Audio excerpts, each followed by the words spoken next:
vamos retomar aqui o nosso trabalho. Vou passar para a Célia, que vai ser a nossa coordenadora aqui, para dar continuidade a essa manhã. Bom, retomando aqui os nossos trabalhos, com a palestra da professora, a aula da professora Jane Reis Gonçalves Pereira, nós conversaremos agora sobre gênero e sexualidade, entre o público e o privado. E vou apresentar aqui um pouquinho do currículo resumidíssimo da professora Jane Reis, que, além de tudo, é nossa grande amiga, uma grande colaboradora da Comissão de Mulheres, nossa amiga de coração, sempre contribuindo com sua reflexão crítica, sua reflexão radical sobre as informações que precisamos produzir para trabalhar as questões de gênero no judiciário. Então, é um grande prazer, né, coordenar essa mesa com a professora Jane, que é um exemplo de magistrada que atua tão excelentemente no magistério também. É um modelo muito admirado de magistrada e de professora. A professora Jane é professora associada de Direito Constitucional na Faculdade de Direito da Universidade do Estado do Rio de Janeiro e é juíza federal da segunda Vara Federal de Execução Fiscal do Rio de Janeiro. É doutora em Direito Público pela UERJ e mestra em Direito Constitucional e Teoria do Estado pela PUC do Rio. Atua com ênfase em Direito Constitucional, principalmente nos seguintes temas: Teoria da Constituição, Teoria dos Direitos Fundamentais em espécie, Interpretação Constitucional e Jurisdição Constitucional. Então, com a palavra a professora Jane Reis, a doutora tem 1h30, não é isso, Gabriela? Até meio-dia e meia para iniciar a sua aula. Lembrando que há uma bibliografia disponível, há artigos online indicados na nossa bibliografia, e as pessoas que estão nos ouvindo nas subseções judiciárias de São Paulo e de Mato Grosso do Sul podem enviar questionamentos, né? Ao final abriremos para um debate, então as pessoas que estão nos assistindo de longe podem encaminhar os e-mails para a professora Jane. Com a palavra a professora Jane Reis. Obrigada. Vou voltar para o zero. Ixi, não sei agora como vou. Pode deixar que eu resolvo.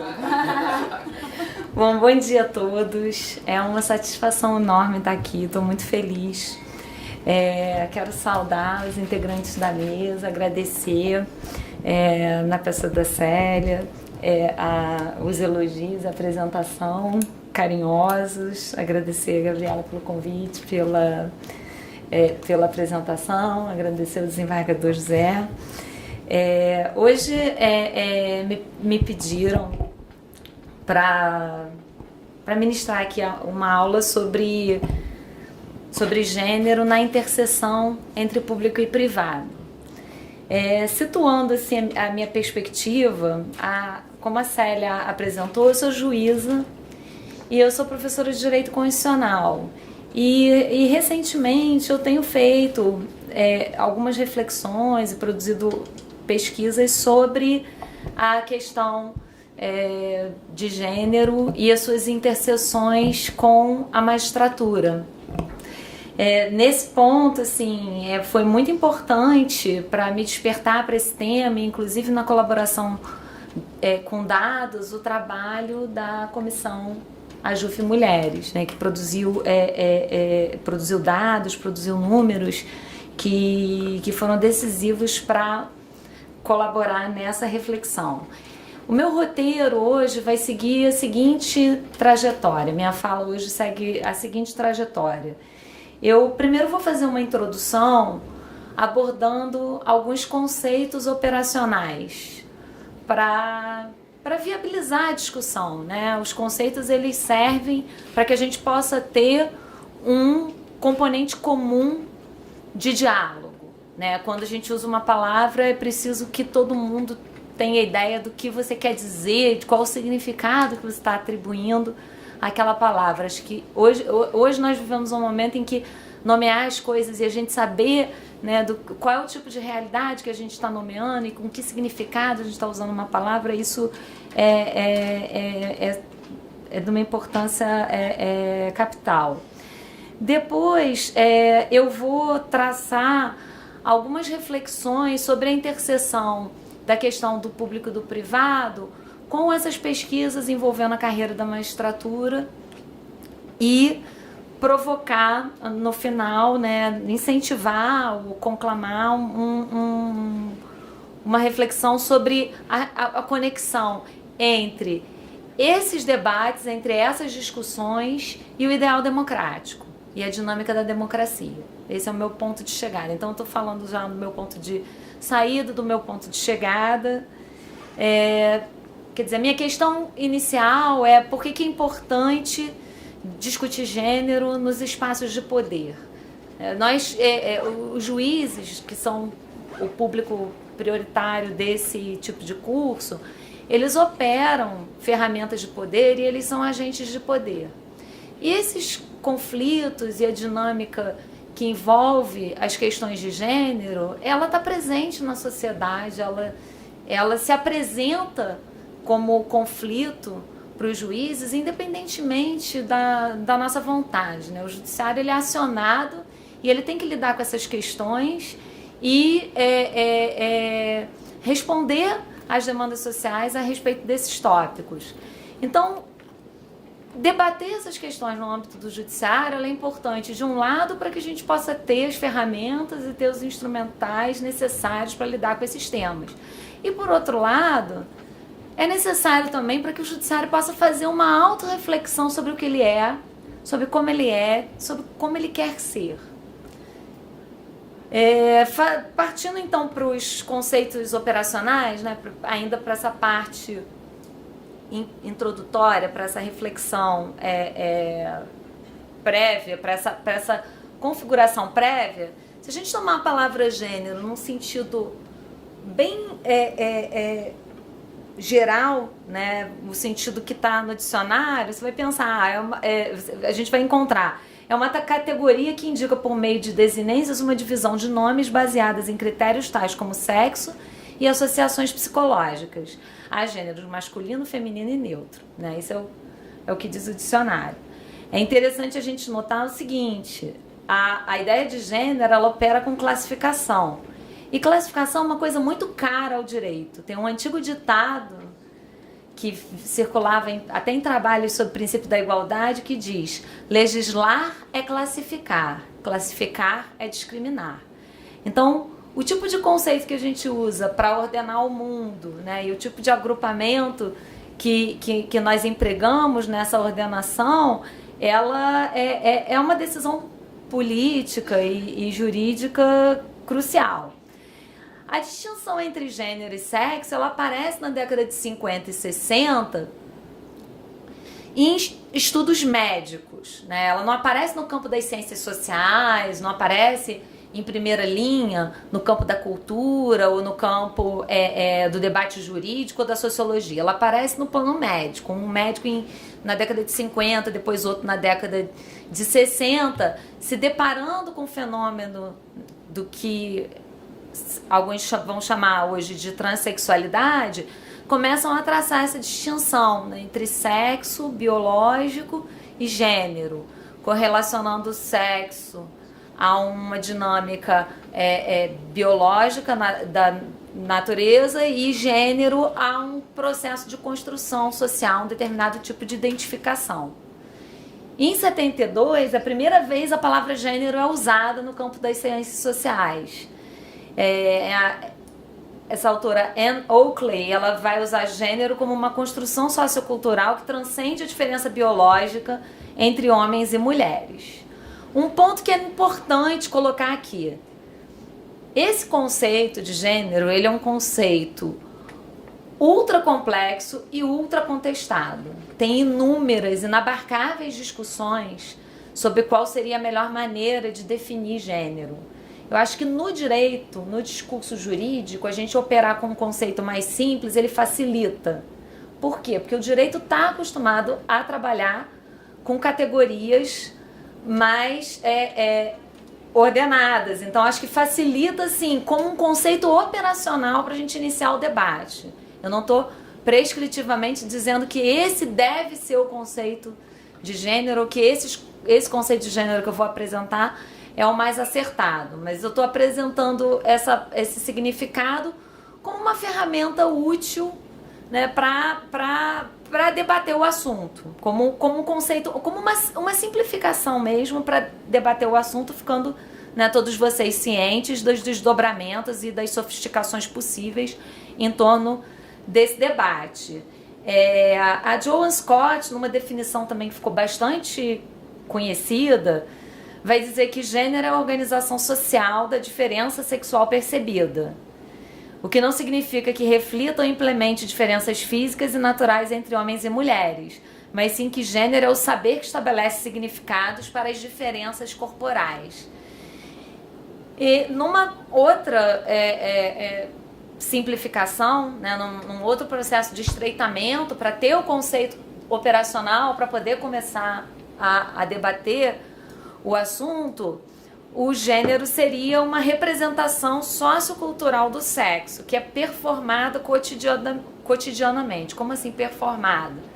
Nos estudos sobre gênero se costuma correlacionar essas construções culturais a determinados tipos de comportamento, determinados tipos de agir que gravitam em torno do que se concebe como masculino e feminino, né? Então, o menino, ele tem que ser forte, tem que ser valente, ele tem que exercer a autoridade. A menina, ela tem que ser, se espera dela que ela seja mais empática, mais sensível.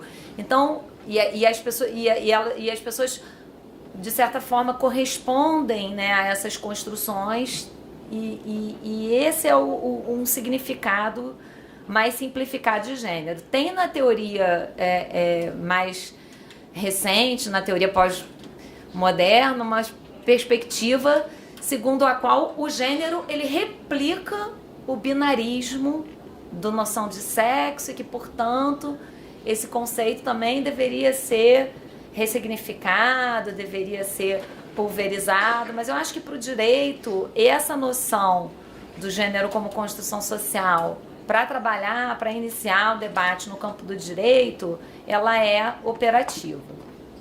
E aí, feita essa nota prévia, feita esse esclarecimento prévio, né, do em que sentido eu estou usando a palavra, já que é uma palavra tão contestada, já que é uma palavra em torno da qual gravita um debate tão sofisticado, feito esse disclaimer, feita essa observação inicial, eu vou passar a falar um pouco da questão do público e do privado e como isso se interrelaciona com o direito.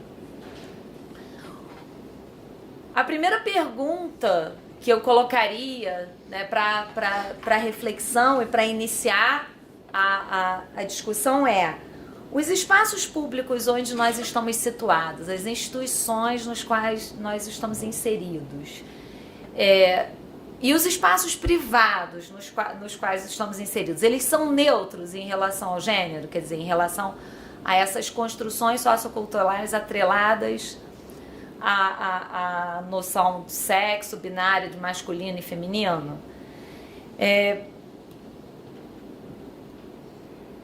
A esfera pública, ela costuma ser idealizada, a gente costuma, quando estudamos a teoria liberal, a teoria constitucional hegemônica, nós tendemos a pensar conceitos como democracia, separação dos poderes, até o próprio conceito de direitos humanos, liberdade, como conceitos neutros em relação ao gênero, né? Como conceitos que não estão impregnados por um viés de gênero. A gente pensa o Estado democrático liberal como uma fórmula, uma estrutura, uma arquitetura que é neutra em relação ao gênero. E raramente no campo do direito constitucional, da teoria do Estado, da dogmática jurídica em geral, a gente se dá conta ou reflete sobre a circunstância de que essas instituições foram desenhadas, mesmo que como uma retórica de liberdade, de contenção da tirania, de contenção do despotismo, elas foram desenhadas, foram arquitetadas e foram pensadas num cenário em que as mulheres não participavam do debate público. As primeiras constituições, elas não foram elaboradas com a participação de mulheres. No momento em que a fórmula de Estado em que a gente se insere foi engendrada, as mulheres não participavam da vida política.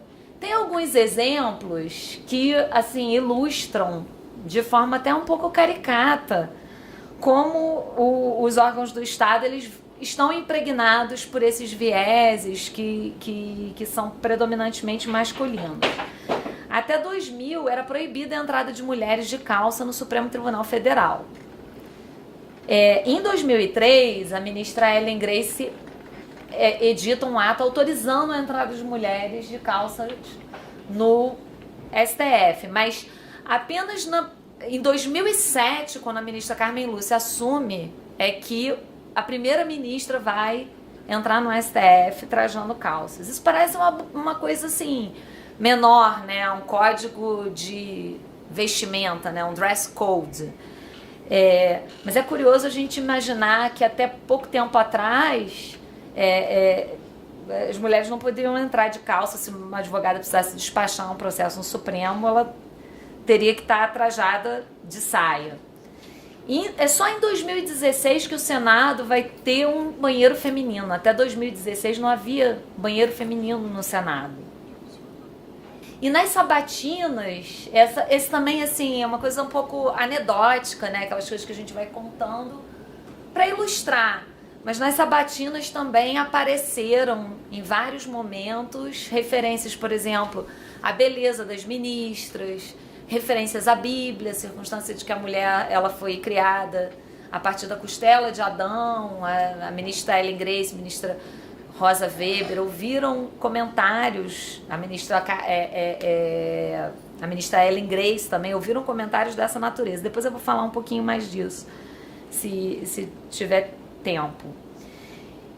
Então, essa dicotomia público e privado, esses espaços públicos que a gente tende a pensar como neutros, eles reproduzem determinados padrões de comportamento. E aí eu quero avançar um pouco mais na questão da dicotomia público e privado e de que maneira essa dicotomia, essa divisão entre público e privado, o próprio conceito de público e conceito de privado se articulam com as questões de gênero. Público e privado, essa divisão clássica, ela se estrutura na teoria política moderna e se estrutura a partir também do direito contemporâneo, das formulações do direito contemporâneo e da teoria política contemporânea. Um livro que é bastante conhecido e que meio que foi um ponto de partida, é usado como uma referência básica nessa discussão do que é a esfera pública e do que é a esfera privada, é uma das primeiras obras do filósofo Jürgen Habermas, né, Mudança Estrutural na Esfera Pública, em que ele vai identificar as transformações que se dão desde a Idade Média, passando pela transição para a Idade Moderna, entre esfera privada e esfera pública. Então, se num primeiro momento a esfera pública e privada elas estão em larga escala misturadas, inclusive em relação ao campo da política, a partir do século XVIII, os homens passam a frequentar cafés, passam a frequentar determinados espaços de socialização em que as questões políticas são tratadas e são debatidas e são travadas. E é ali que está o embrião da noção de democracia e de esfera pública deliberativa da modernidade. E dessa esfera pública vai emergir também uma autoridade pública, uma autoridade que dita valores, que dita ideais, que dita metas da sociedade. Do outro lado estaria a esfera privada, que é o campo da família e da vida doméstica, que em tese está livre de influência do governo e de outras estruturas sociais. E aí é interessante notar o seguinte, que no pensamento liberal, essa dicotomia ela serve como ponto de partida para pensar o que é político e, consequentemente, também o que é jurídico, já que o jurídico é uma materialização e uma ordenação racional do político,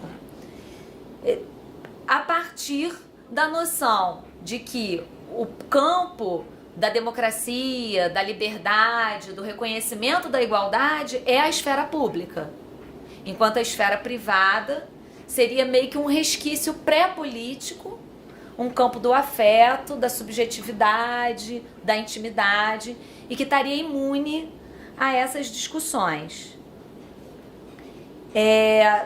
Tem um trabalho conhecido do professor Nelson Saldanha que fala que a esfera pública é como se fosse uma praça, onde todo mundo pode se encontrar e onde as pessoas têm que se comportar de determinada forma e interagir. Enquanto que a esfera privada seria um jardim, quer dizer, algo que é particular de cada indivíduo. O que é curioso nessa metáfora do jardim é pensar que o jardim seria algo sempre bom, né? Sempre livre de qualquer tipo de opressão, de qualquer tipo de injustiça. A gente teria que debater a questão da justiça e da injustiça na esfera pública, né? A gente teria que debater como as pessoas se comportam na praça. Mas o jardim não, o jardim seria naturalmente um campo positivo, um campo idílico. A Siri resolveu falar, não sei porquê. Tava no silencioso, mas não tava sem som. A Siri pediu a voz, pediu a palavra. Eu posso falar. É curioso assim, que um dos teóricos contratualistas mais influentes da atualidade, que é o John Rawls, ele, na sua obra A Teoria da Justiça, vai afirmar que a família ela é um espaço de altruísmo, em que o agir dos seus membros não é norteada pela busca da maximização de vantagens individuais, mas pelo desejo de obter ganhos apenas se eles forem passíveis de beneficiar os demais familiares. Então ele formula uma teoria do contrato social contemporâneo, uma teoria da justiça, em que numa situação hipotética as pessoas vão deliberar sobre o que é uma sociedade justa, né? E ele empreende uma fórmula liberal e igualitária, mas ele deixa esse buraco, quer dizer, a família, a família está de fora, a família é um campo do afeto, do amor, da cooperação, é um campo em que a teoria da justiça não precisa alcançar, porque está efetivamente no plano dos afetos. Quer dizer, de certa forma, a teoria liberal, que é uma teoria que está calcada na ideia de centralidade do indivíduo, de autonomia, de insurgência contra a opressão, insurgência contra a tirania, ela vai ser contraditoriamente negligente em relação à incidência desse mesmo valor às mulheres. E aí eu quero fazer aqui um disclaimer que eu deveria ter feito logo no começo, de que, assim, tudo que eu estou falando, boa parte do que eu estou falando, né, eu estou tratando aqui sob o ângulo de gênero e das questões envolvendo as mulheres, mas elas se aplicam também a outras fórmulas de opressão, como a opressão de raça e a opressão relacionada também à orientação sexual. Então, o que é engraçado, assim, de pensar é a partir dessa formulação do Rawls, né, que a teoria da justiça vai se ocupar de como deve ser a esfera pública, como o Estado deve se organizar, como as democracias devem se estruturar, né, o que é uma sociedade justa, sem pensar na família, é confrontar essa percepção com um relatório da ONU de 2015. Esse relatório expôs que 1/3 das mulheres do mundo já sofreu violência física ou sexual de seus parceiros. E de que de todos os casos de homicídios perpetrados no contexto familiar, 2/3 tiveram mulheres como vítimas. Quer dizer, bem longe, né, a dinâmica familiar desse jardim idílico que se contrapõe à praça. Né? Quando a gente se confronta com os números, a gente pode pensar mais numa selva do que propriamente num jardim. No campo do acesso ao trabalho, essas dinâmicas e desigualdades elas se repetem. E a teoria feminista, do que se chama a segunda onda, ela vai focar exatamente nesse ponto. Ela vai focar exatamente nas insuficiências das promessas da democracia liberal e entregar no campo do gênero, no campo das injustiças de gênero, uma ordenação justa da sociedade. E aí a dicotomia público e privado ela passa a ser atacada no campo do pensamento feminista. Mas atacada de que forma? Bom, da mesma maneira que eu falei em relação à questão de gênero, das mais variadas formas possíveis, né? Tem desde uma orientação ultra-radical, segundo a qual a divisão público-privado deveria sumir, porque essa divisão público-privado seria a causa e o fundamento da opressão, então ela deveria ser implodida, até as outras releituras críticas à dicotomia, que ela deve ser repensada, ou que ela deve passar por processos de reflexão. E o slogan que fica conhecido nessa época, e que assume vários significados, é o que diz que o pessoal é político. Esse é o slogan do feminismo, né, que põe em pauta, que põe em questão, que põe em debate a dicotomia público e privado. E esse debate vou apresentar inicialmente com uma citação de uma das teóricas que foi decisiva na construção desse questionamento, que é a Susan Okin. Ela diz o seguinte: é preciso perguntar, as práticas nos locais de trabalho, no mercado ou no parlamento, seriam as mesmas se elas tivessem se desenvolvido pressupondo que seus participantes teriam de se acomodar às necessidades de dar à luz, educar um filho, as responsabilidades da vida doméstica? As políticas e os seus resultados seriam os mesmos se aqueles que nelas estão engajados fossem pessoas que também tivessem responsabilidades cotidianas significativas voltadas para o cuidado dos outros, ao invés de serem aqueles que menos probabilidade têm em toda a sociedade de ter essa experiência? E aí, aplicando isso, essa tensão, né, entre público e privado, eu vou discutir alguns exemplos.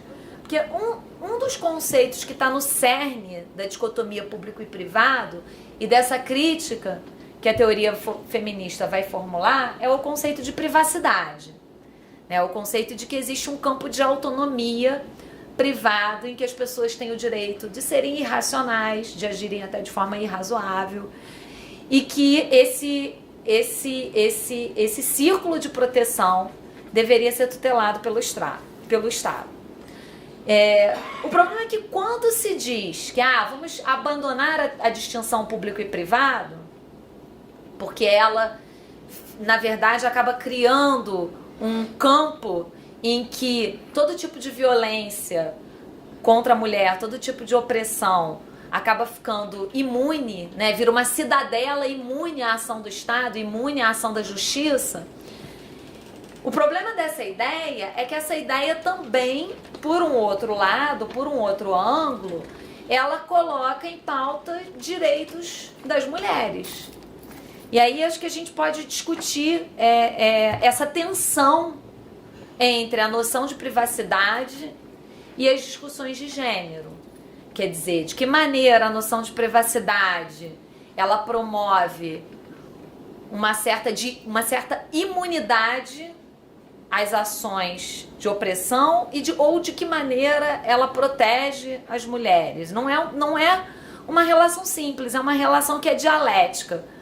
Por exemplo, sob o ângulo de pensar o pessoal é político, tá? Vou usar essa frase como ponto de partida. O pessoal é político. Tá.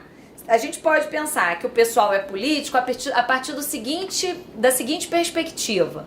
O que acontece dentro das casas, dentro das famílias, também é política. Né? Divisão do trabalho doméstico também é uma discussão política.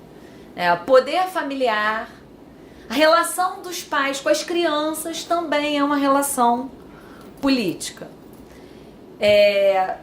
E aí, sob esse ângulo, a privacidade pode funcionar meio que como um escudo, né? Ou como um muro que impede que o Estado ou que a justiça opere para eliminar a violência, a injustiça e a opressão dentro do contexto familiar. Aí eu dou alguns exemplos. Por exemplo, leis envolvendo direitos de família em geral passam por essa tensão, né, do que é privado e que não é.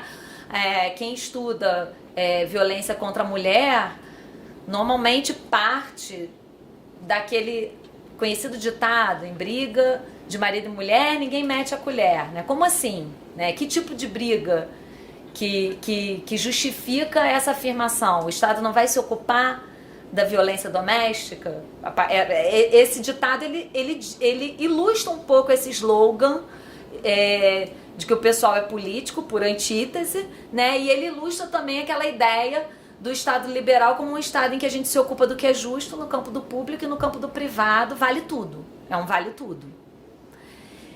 Então, leis envolvendo direito de família, violência doméstica, e recentemente acho que foi muito ilustrativo desse debate, dessa decomposição público-privado, o debate travado no STF sobre homeschooling.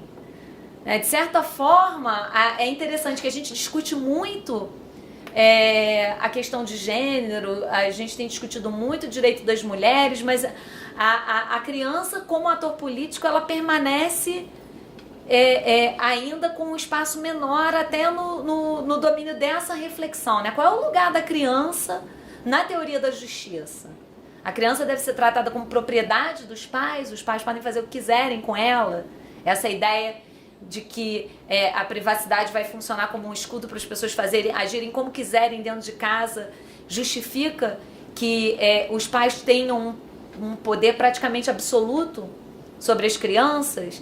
Essa discussão, né, ficou muito clara, ficou muito evidenciada no debate sobre o homeschooling, no debate sobre se os pais poderiam promover a educação em casa e se exonerar da matrícula obrigatória das crianças.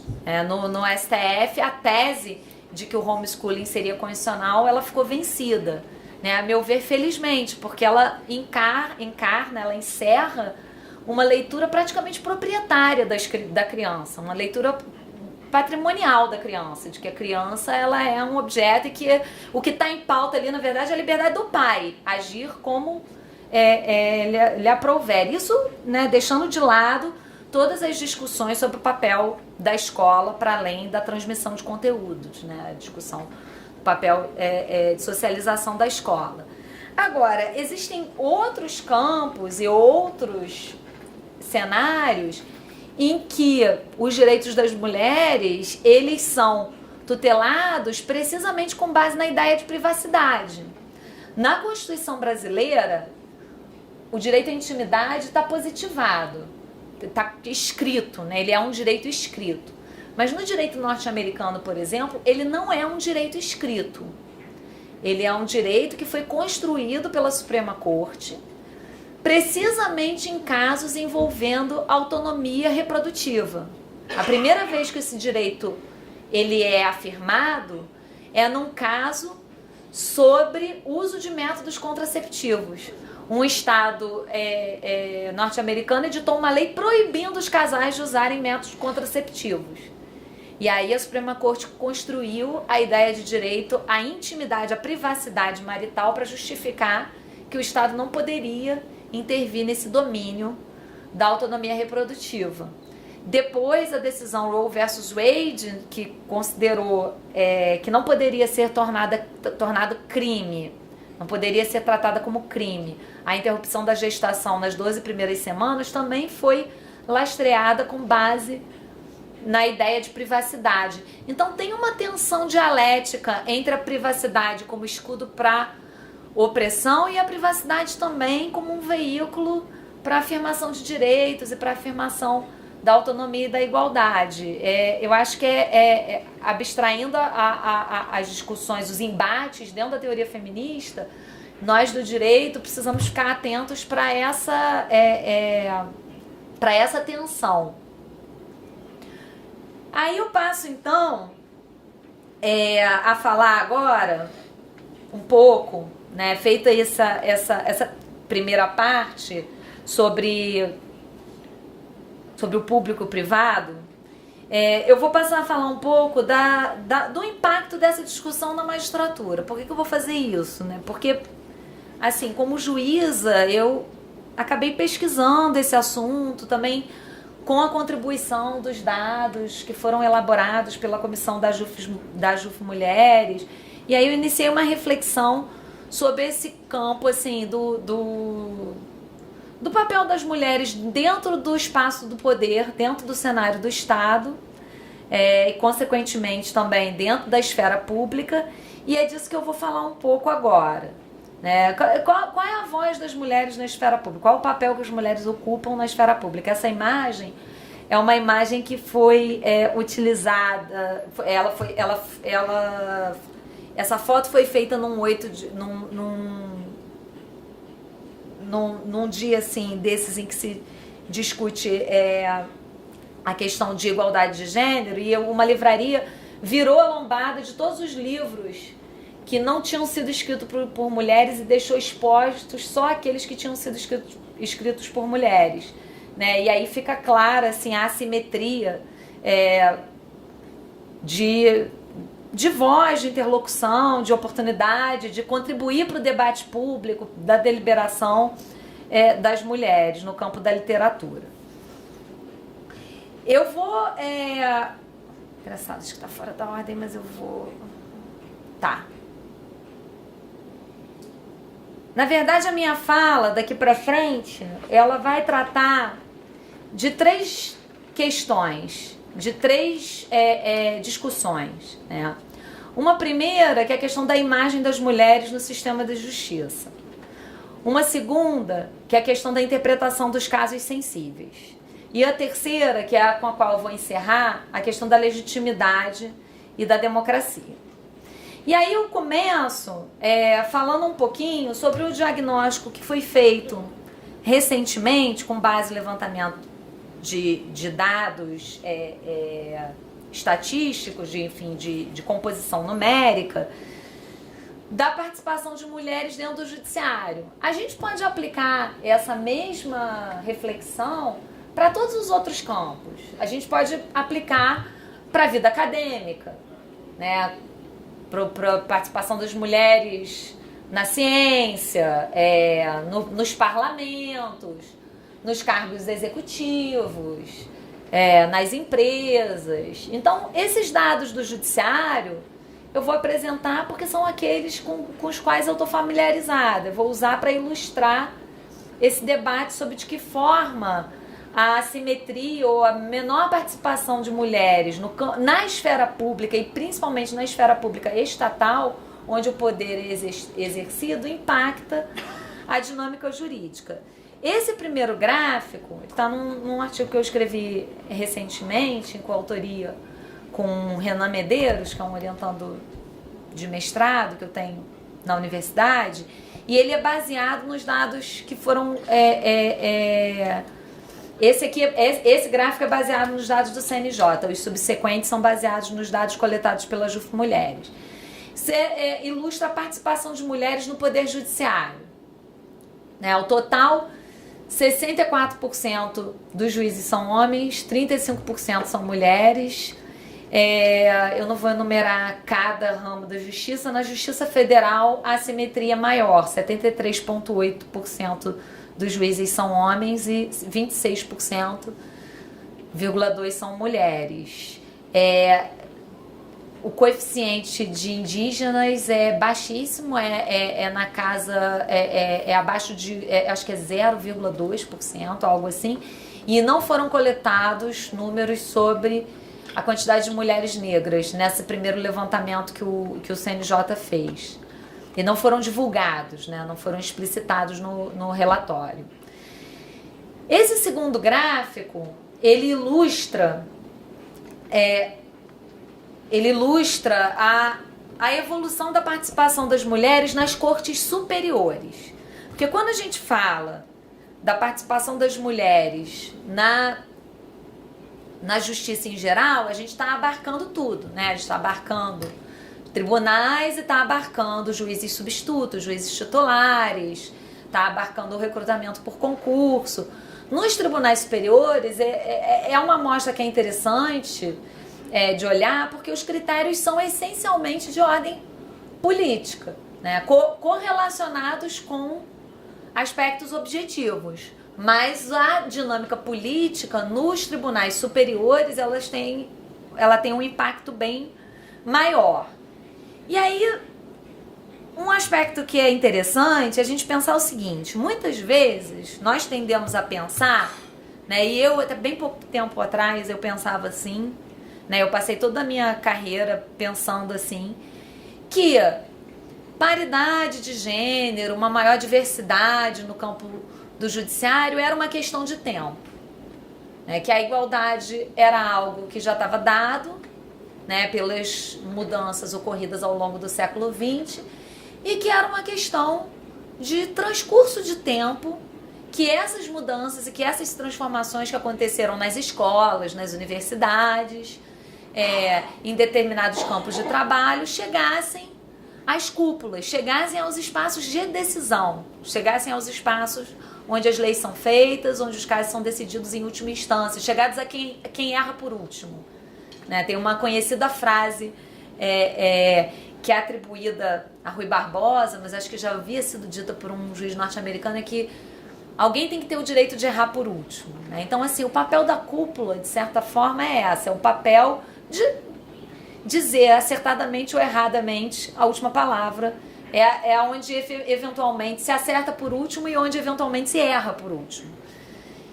E o que é interessante notar, e esses dados são do Brasil, mas o que eu levantei indica que isso não é um fenômeno tipicamente brasileiro. Esse fenômeno acontece em vários outros países, inclusive nas democracias maduras, né, como Inglaterra, Estados Unidos, França, é que houve um avanço muito grande em relação à diversidade nesses espaços no final da década de 90, início dos anos 2000, e depois se verifica uma tendência à estratificação, uma tendência à manutenção naquele patamar que foi alcançado no início dos anos 2000. Né? Então, no Brasil, por exemplo, a gente observa essa disparada ali mais ou menos, né, entre 2005 e 2009, e a partir daí uma certa permanência de coeficiente em torno, gravitando entre 15% e 20%, com a diferença do TSE, mas o TSE a gente tem que levar em consideração a circunstância de que ele tem uma composição volátil, então o gráfico dessas subidas e descidas bruscas acaba sendo mais natural. Um outro dado também que é interessante de ser observado são as promoções, né? O número de promoções. E o gráfico em cinza claro indica o número de homens promovidos e em cinza escuro de mulheres promovidas. E é interessante notar o seguinte: existe um descompasso tanto nas promoções por merecimento quanto nas promoções por antiguidade. Quer dizer, tanto naquelas promoções que têm uma carga política elevada, como nas que não têm. Embora, é claro, né, é intuitivo, aquelas que têm uma carga política elevada têm uma assimetria maior. Esses dados aqui indicam as discrepâncias nas bancas de concurso, que são até maiores, né, são bem maiores. Né? Se a gente tem no Poder Judiciário Federal uma composição que tem entre 15% e 25% de média, né, de mulheres, é curioso que as bancas de concurso tenham 7%, 10%, aqui no TRF3, 25%, meio que bate com a composição geral. 3,5%, 4,65%. Essa imagem é só para ilustrar, né, assim, é só uma ilustração iconográfica do que eu estou falando. Essa é a Lady Hale, que é hoje a presidente da Suprema Corte do Reino Unido.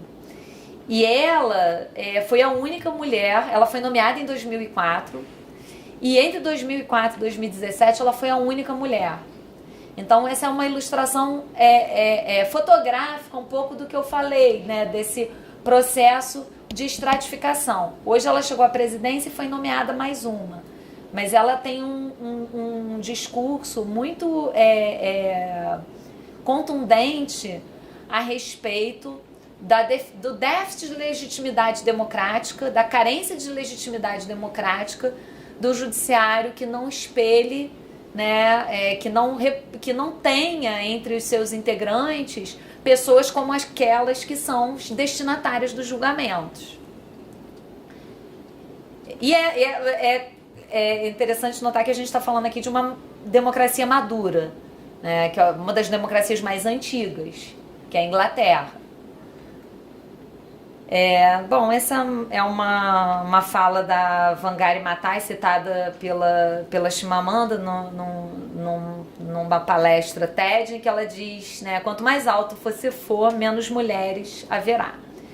E aí, já para me encaminhando para o nosso último bloco, eu vou falar um pouco dessas três questões, dessas três discussões, em relação às quais eu não tenho respostas definitivas. O que eu acho que é fundamental, indispensável, é que essas questões não deixem de ser discutidas, debatidas, que a gente não se feche para o diálogo em torno dessas questões. Eu tenho uma posição firme em relação à questão da legitimidade democrática, como eu vou falar mais à frente. Mas em relação aos outros pontos, o meu objetivo aqui é mais sensibilizar e abrir um campo de reflexão. A primeira delas é a questão dos estereótipos, né? Isso tem a ver com o que eu falei lá no início, né?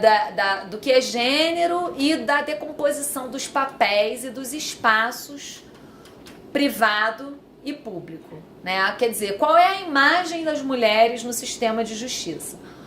Como elas se veem, como elas são vistas, e até, né, em grande proporção, isso é muito importante para o nosso trabalho, como elas veem as partes, como as advogadas veem os seus clientes, os clientes veem suas advogadas, como são vistas as promotoras. Quer dizer, essa questão mesmo da imagem, né, do arquétipo, do modelo que a gente tem na nossa cabeça. Aí a reflexão que eu queria pedir, assim, que cada um de vocês fizesse é a seguinte: quando vocês pensam na figura do bom juiz, do juiz ideal, daquele juiz perfeito, né? Os juízes são humanos, eles não são perfeitos, mas vamos imaginar a figura do juiz perfeito. Qual é a imagem, qual é a fotografia, qual é a figura que vem à cabeça? De todos nós, né? Não apenas de vocês, né? Mas de todos nós. Qual é a figura? Hércules. A figura é tão clara que, assim, o filósofo, que é, não por acaso, o filósofo favorito dos juízes, que é o Ronald Dworkin, porque ele acha que o judiciário pode fazer muita coisa, né? Ele é extremamente confiante no judiciário, por isso ele é muito lido, e é o filósofo favorito de boa parte dos juízes. Ele cria uma figura imaginária que é a figura do Hércules, que é alguém que tem toda a força possível, toda a inteligência possível, todas as informações disponíveis, ou seja, é alguém que tem condições de encontrar a resposta correta e formular a melhor decisão, né? Ele usa isso como um referencial teórico. Aí outros filósofos, debatendo essa questão do juiz Hércules, vão dizer, não, o melhor, existe o juiz Júpiter, que era o juiz positivista, o juiz que se atém à lei, o juiz que observa o que está na lei, é o juiz que ele é fiel à hierarquia das normas e à hierarquia da estrutura política. Esse é o juiz do sistema positivista, o juiz Júpiter. Outros vão dizer, não, o melhor é o juiz... Aí o François Hoche, que usa essa alegoria do Dworkin para debater essa questão, diz, não, o melhor juiz é o juiz Hermes. Hermes é aquele a quem cabia transmitir aos mortais as mensagens dos deuses. Então ele é um interlocutor, ele é um facilitador do diálogo. Esse é o melhor juiz.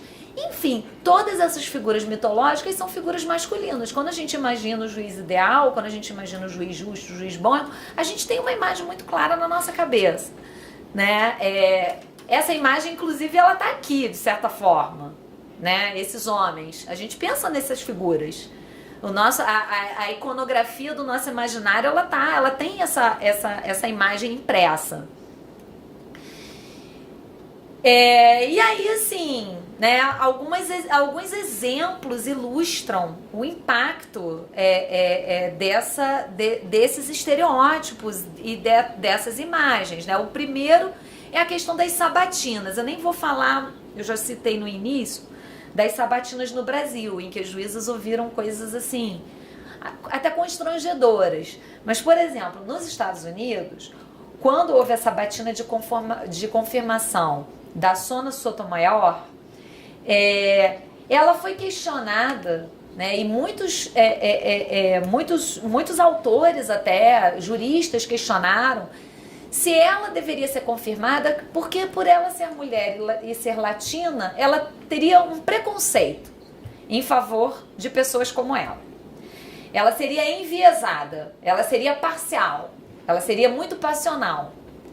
Ela, na época da sabatina, deu uma resposta muito boa, né? Que ela falou, olha, a corte é composta por juízes homens, tinha 7, eu acho, na época, juízes homens, e ninguém nunca questionou a parcialidade deles por causa disso. Ninguém nunca imaginou que eles iriam, ninguém nunca afirmou que eles iriam julgar favoravelmente a homens brancos pelo fato de eles serem homens brancos. Então, por que isso seria uma questão para a minha nomeação? Tem uma discussão também, vocês devem conhecer aquele estudo que foi citado pela ministra Carmen Lúcia, da questão das interrupções, né? Aquilo circulou muito na internet, fizeram uma contagem do quanto as juízas são interrompidas na Suprema Corte norte-americana e concluíram que elas são mais interrompidas que os homens. Mas é curioso a respeito dessa questão dos estereótipos, é que a Sotomayor, ela costumava ser apontada como alguém que interrompia muito, que era exaltada, que tinha um jeito muito afirmativo. Aí um grupo de cientistas políticos foi lá e contou. E 3 juízes interrompiam mais do que ela. Ela também interrompe. Ela tem isso tem a ver com o perfil da pessoa, com a personalidade, mas ela estava bem longe de ser a pessoa que mais interrompia os colegas. Tem assim uma discussão também sobre o uso da palavra no colegiado, atrelada a essas interrupções. E a questão dos estereótipos e das avaliações, quer dizer, de como as pessoas são avaliadas, de como elas são ranqueadas.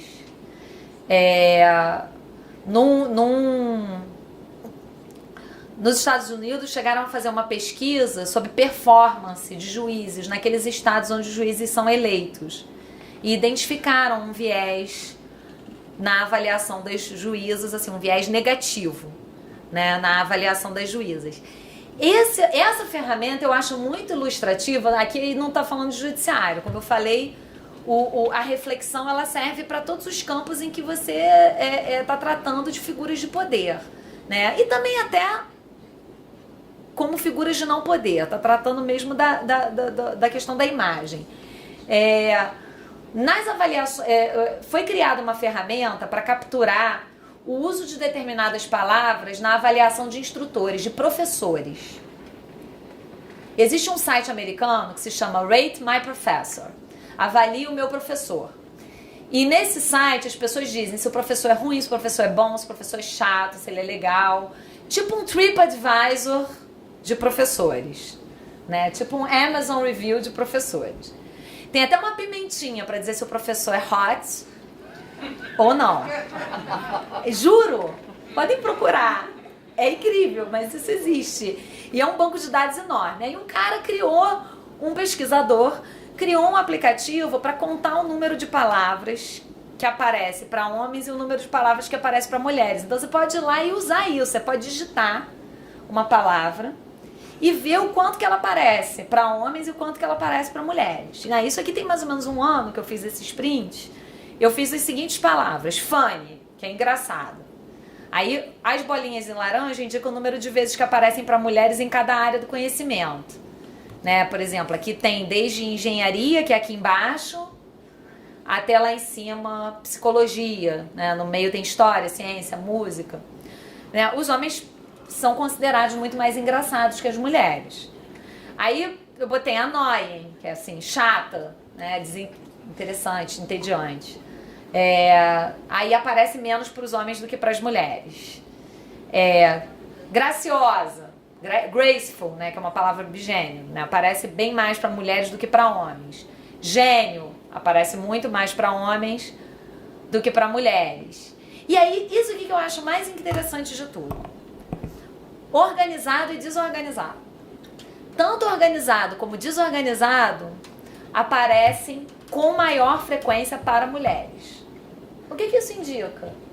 Isso indica que as pessoas se preocupam mais em observar se alguém é organizado ou não é organizado.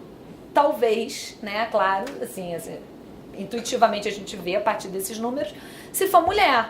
Que a desorganização é um problema maior se tratar de mulheres. Não que as pessoas achem que as mulheres são mais organizadas que os homens, mas que esse é um atributo que é mais avaliado, assim, que é mais que as pessoas usam mais como uma régua de ser bom ou ruim para mulheres.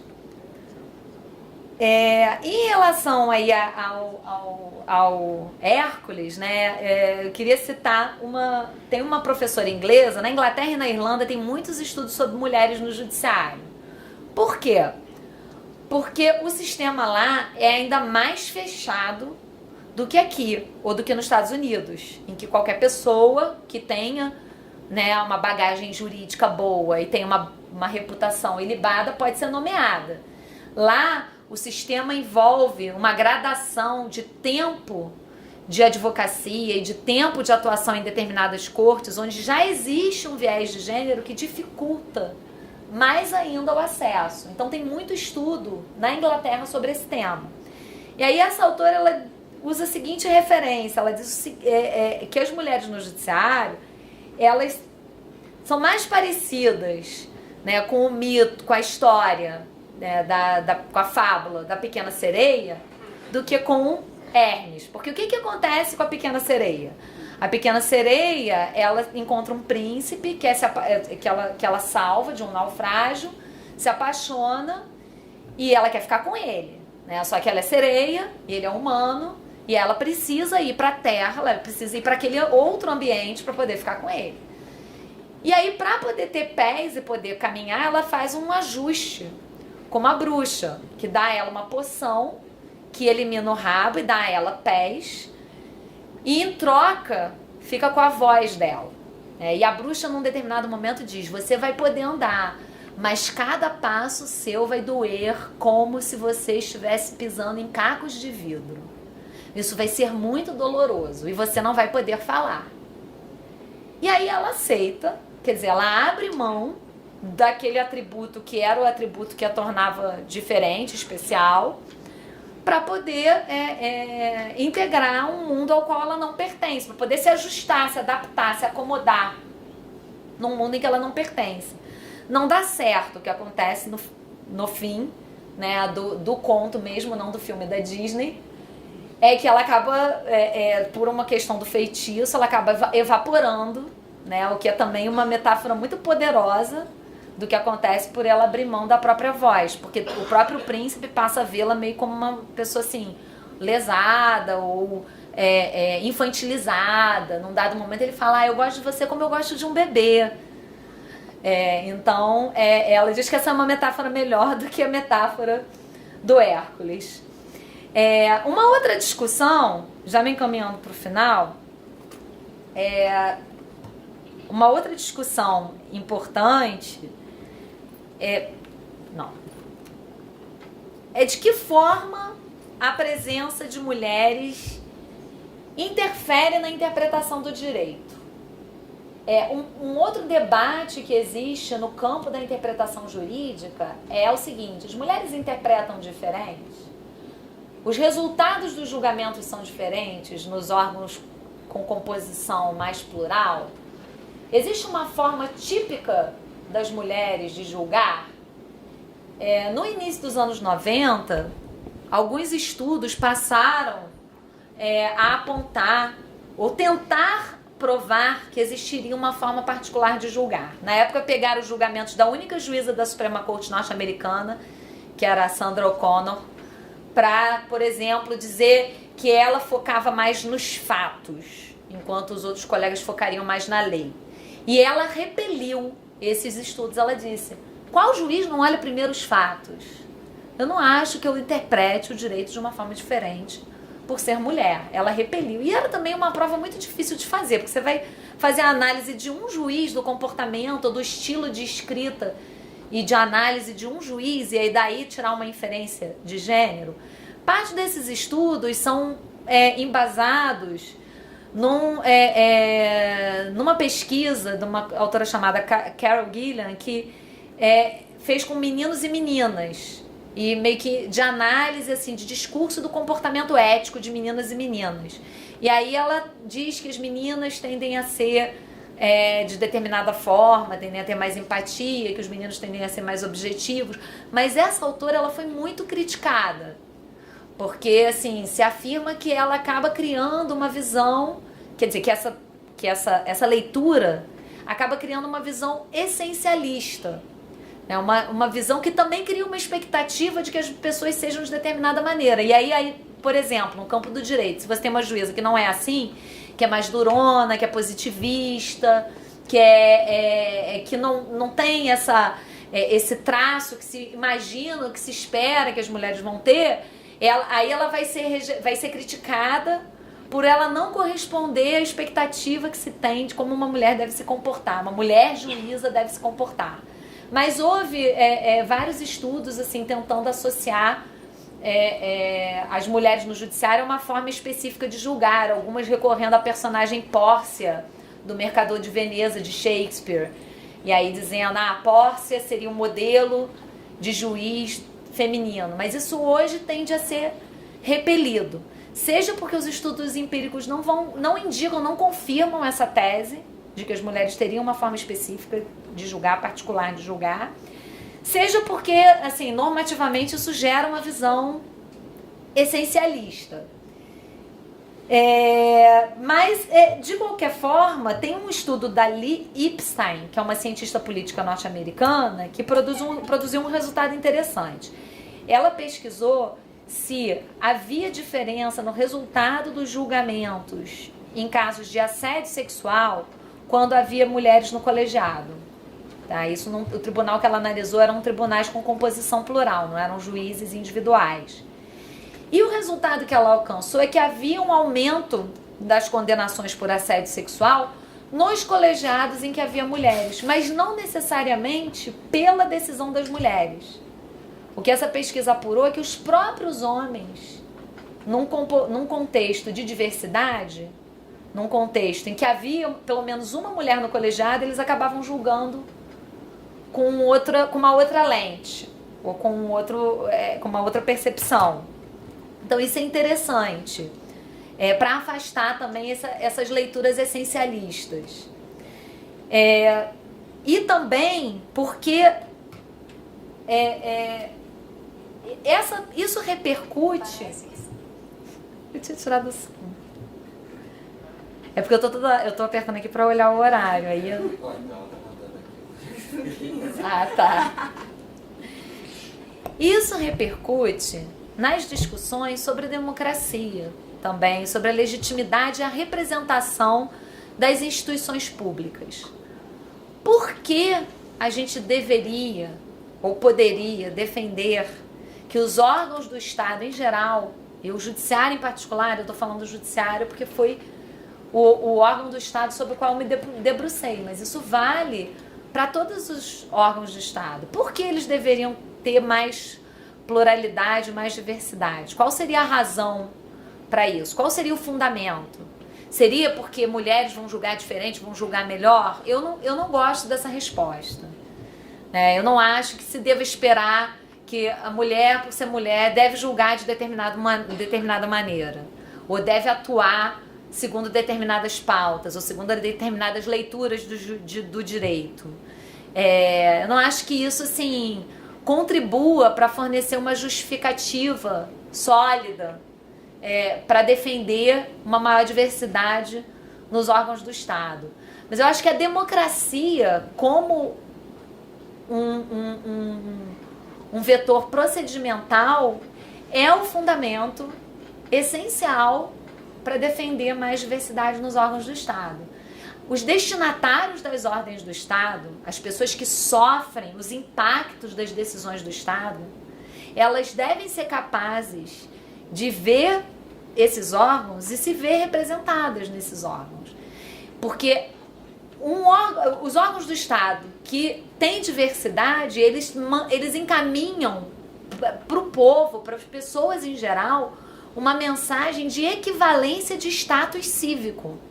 Ainda que, eventualmente, né, aquelas mulheres, elas não vão necessariamente julgar com uma lente feminista, não vão necessariamente julgar com uma determinada sensibilidade que dentro das nossas construções mentais a gente espera que as mulheres vão ter, ou que a gente até gostaria que os juízes em geral tivessem, e que a gente imagina que as mulheres possam ter. Mas a noção de democracia, ela fornece uma justificativa de legitimação mesmo, de aceitação pelas pessoas das decisões do judiciário ou dos outros órgãos do Estado como decisões válidas, democráticas e representativas daquilo que elas são.